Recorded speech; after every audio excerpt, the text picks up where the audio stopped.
Vicente Gómez Montero. Hola. Es director de Fomento a la Lectura de la Secretaría de Cultura. Está en cabina. Hola, hola. Y esta mañana platico con él. López de Antes, la firma de abogados, auditores y contadores más reconocida del sureste, presenta la entrevista con Emanuel Civilla. Don Vicente Gómez Montero, bienvenido. Qué gusto Gracias. verle y sobre todo también. Gracias, qué bueno que me reciben, qué bueno que estamos aquí. Me encanta venir acá con ustedes siempre. Echar Y la estamos bien. ¿no? Y sobre pues un todo rato. que traemos ya un proyecto que se concreta después de algún tiempo de trabajarlo. Verdad. No hay plazo que no se cumpla. Me da muchísimo gusto y está Vicente aquí porque ha sido el de la idea y se ha acercado con nosotros para proponernos un segmento en telereportaje que además se replicará en otros espacios de la BT que tienen que ver con el fomento de la lectura.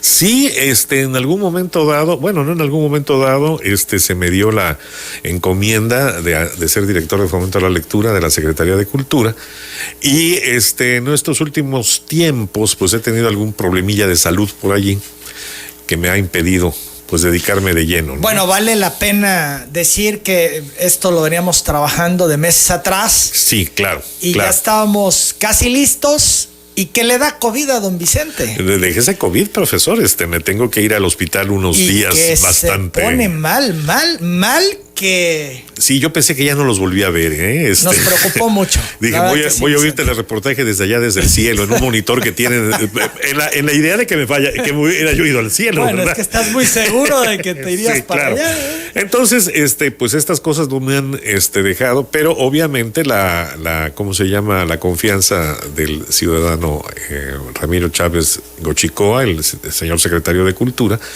pues obviamente, y abusando de la gentileza de los amigos, como usted, profesor, pues aquí estamos tratando de hacer esta difícil tarea del fomento a la lectura, ¿no? Porque es importante, Vicente, que la gente lea.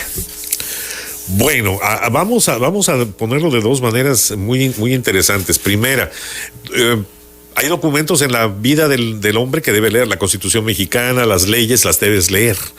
Y esa es una lectura muy árida. Sí, yo no conozco a nadie que me diga, ya leí la Constitución mexicana y ya la volví a leer.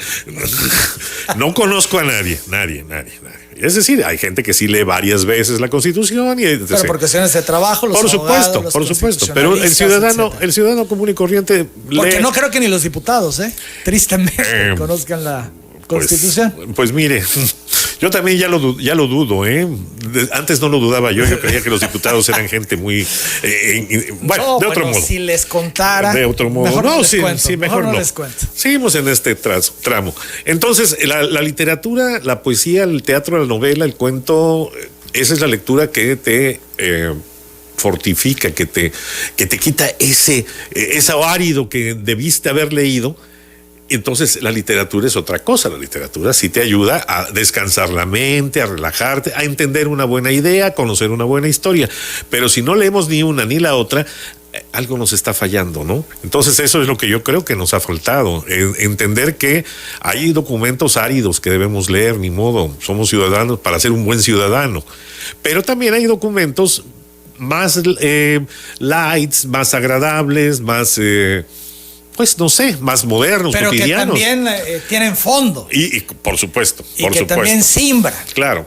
Recordemos aquella impresionante, ese impresionante momento en que a Salman Rushdie lo sentenciaron a muerte, ¿no? Por la novela esta de los versos satánicos, que era una novela, claro, también don Salman Rushdie se metió a la religión musulmana, entendió todo y después hizo la novela, o sea, les dio ahí sus críticas bastante gruesas. Claro que pues cualquiera se enoja, ¿no?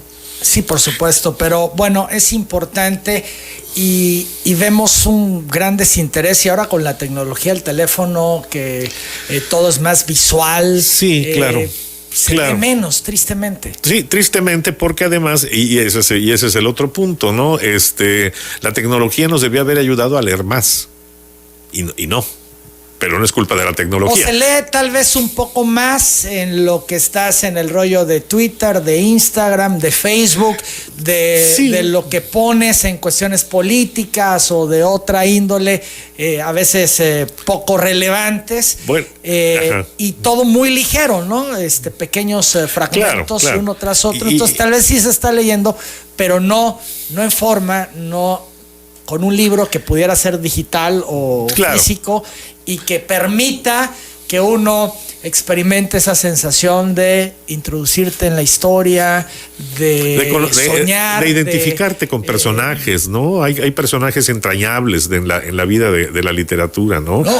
Incluso historias que te mueven y te sacuden. Por Yo supuesto. terminé un libro reciente y caray, dices tú, hombre, qué cosas. Claro. ¿No? Y lo chistoso de las redes es que el chisme agrada. Y el chismoso enfada, decía, agregaba mi papá. Pero, ¿cómo se llama? Sí, el problema ha sido ese, que nos hemos dedicado más a la tecnología, a verle el lado de la compra, del chisme, de la mala... De ver quién insulta a quién, de la mala entraña, sí, de ser espectador para ver quién se pega más fuerte, o quién pegó, o quién dijo la última palabra, y etc. No, muchas cosas desafortunadamente en redes que también son falsas y que argumentan algunos para dañar por supuesto.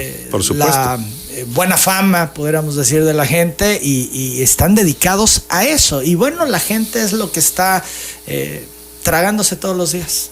Y porque obviamente, sí, y ese es el punto. Si tú nada más le das a comer a alguien, no sé, papas fritas de las de bolsita, pues va a comer papas fritas toda su vida.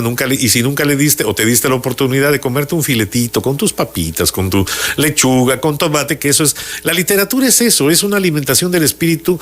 Aunque suenen huecas estas frases, son verdaderas, son la verdad, ¿no? En te ayuda a imaginar, a te crear, ayuda a comprensión de lectura, porque la lectura, bueno, la vas entendiendo y entonces vas prestando más atención y hace que esto vaya uno, fijándolo no solo para cuando lees, sino incluso en el trabajo. Es centrar la atención. Si yo estoy acostumbrado a leer, estoy centrando atención y eso me va a permitir en mi trabajo concentrarme y ser más eficiente. Forma criterio. Te ayuda a imaginar, te ayuda en la ortografía, que vemos cada horrores ortográficos en redes sociales. Claro. En fin, en muchas cosas. Es muy positivo. Yo diría, todo es positivo. Sí, por supuesto. Además, la literatura es uno de esas extrañas actividades del hombre que tú le puedes entrar por la sociología, por la economía, por la ciencia, a través del arte, a través de la imaginación, del cine, o sea, de la psicología, de la economía. Hay escuelas de letras que tienen una asignatura que es 100 años de soledad vista desde el punto de vista agrónomo. O sea, de todo esto que también habla García Márquez, de todo esto maravilloso que te habla allí en 100 años de soledad, también se da chance de hablar sobre la agronomía. Y esa es una de las asignaturas que se estudia. Entonces, si podemos entrarle a la literatura por cualquier lado, me extraña mucho que no hayamos llegado a ese punto o a esa reflexión. ¿Por qué cuesta tanto trabajo tomar un libro y empezar? O sea, decidirse, decir, bueno, sí voy a leer. Y quienes no son lectores, pues, ¿qué puedo seleccionar que me llame la atención, que haga que me pique con el libro y lo termine? Porque pudieran dejarlo en las primeras páginas. Sí, en cuanto a eso también hay algo, pero vamos por lo primero. Yo un día, un amigo, ya me he cansado de contar esta historia, pero la voy a seguir contando. Un amigo me dice, ¿cómo le hago para que mi hijo lea? Ponte a leer con él. Le dije, agarren un libro los dos, pónganse a leerlo. No, dice, si lo que quiero es que lea él, no leer yo. Hombre, pues sí, qué interesante, ¿verdad? Sí. Sin embargo, todos los papás que quieren que su hijo lea, sí tienen el tiempo todos los domingos o los sábados de sentar a su hijo, ponerle la playerita del Cruz Azul, bueno, del equipo de fútbol. ¿Tú le vas al Cruz Azul? No, fíjese que no, mi hermano sí, y desde niño, Entonces, le pone la playerita del equipo de fútbol de su preferencia, lo sienta enfrente al televisor, se emocionan, le gritan, le dicen, pero mire, el árbitro es un no sé qué, este es un tal, y crean un espectador. Ahí sí te diste tiempo de crear un espectador, ¿verdad? Le hiciste su chamba a Televisa. Televisa nada más tuvo que poner la imagen y ahí está. qué curioso, ¿verdad? ¿Por qué no ese mismo tiempo, esos 90, ya no 90 minutos que dura un partido de, no sé, 95, dura un partido de... Muy aficionado de fútbol. ¿verdad? No, que hay que saber de todo en esta vida, mi querido profesor, hasta de fútbol.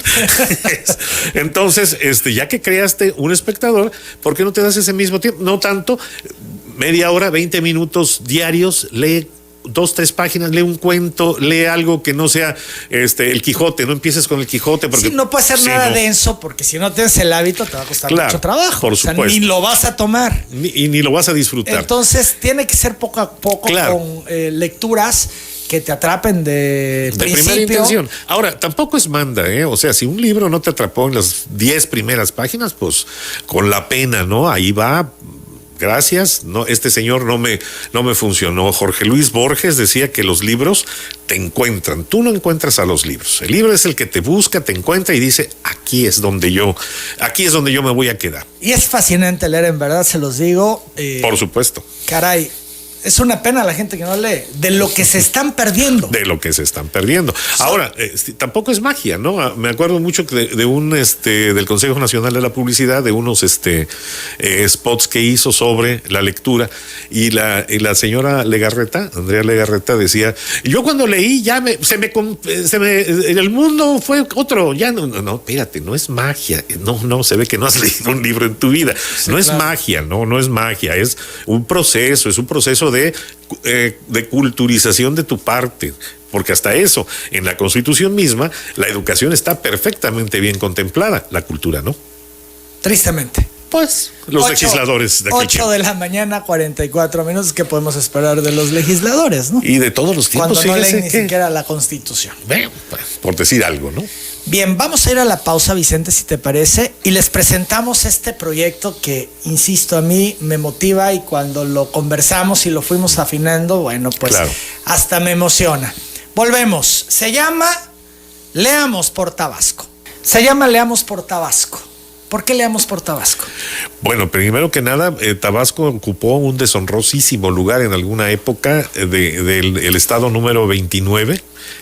Tenía el lugar 29 de los estados de la República en lectura, ¿no? En capacidad de lectura. Eso era deshonrosísimo, ¿no? Ahorita creo que ocupa el 28. Ya es más honroso. Bueno. creo. Pero sí, vamos, el Programa Nacional de Salas de Lectura le tuvo que meter mucha enjundia a los programas de fomento a la lectura. Acá hay muchos mediadores de lectura en el estado de Tabasco que hacen una labor pues titánica, porque pues no, la sala de lectura no es una biblioteca para empezar, ¿no? La sala de lectura es donde tú llegas, y el mediador de lectura, por eso se llama mediador, que te interesa, novelas de detectives, ensayos literarios, ensayo político, y entonces ahí te va recomendando, bueno, te podría interesar, esto te podría interesar también. A mi hijo, ¿qué le puedes dar? 12 años, le gusta la cosa así de ciencia ficción. Bueno, pues aquí está esta otra cosa, etc. Entonces, el chiste es que hay que leer por Tabasco para que nuestro estado sea no sé si el número 1, si lleguemos al número 1, pero en intentarlo no podemos parar, no podemos detenerlo. ¿Sí? Si leemos por Tabasco puede ser diferente a lo que estamos viviendo hoy. Yo creo que sí. Yo creo que sí. Yo tengo mucha fe en que mire, mi querido profesor, el tabasqueño es un hombre o una mujer, ahorita hay que hacer las dos. O ella, ¿no? El otro día me dijeron, ¿qué grupo está tocando? Los Ángeles Afroamericanos, le dijo. Sí, ya no le puedes decir Los Ángeles Negros, te lincha todo el mundo, ¿no? No, Los Ángeles Afroamericanos son estos. Bueno, es paréntesis.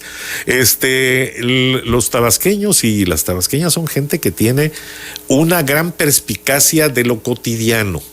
¿Sí? O sea, saben qué cosa es lo cotidiano. Lo cotidiano es el alimento, el trabajo, la chamba, etc.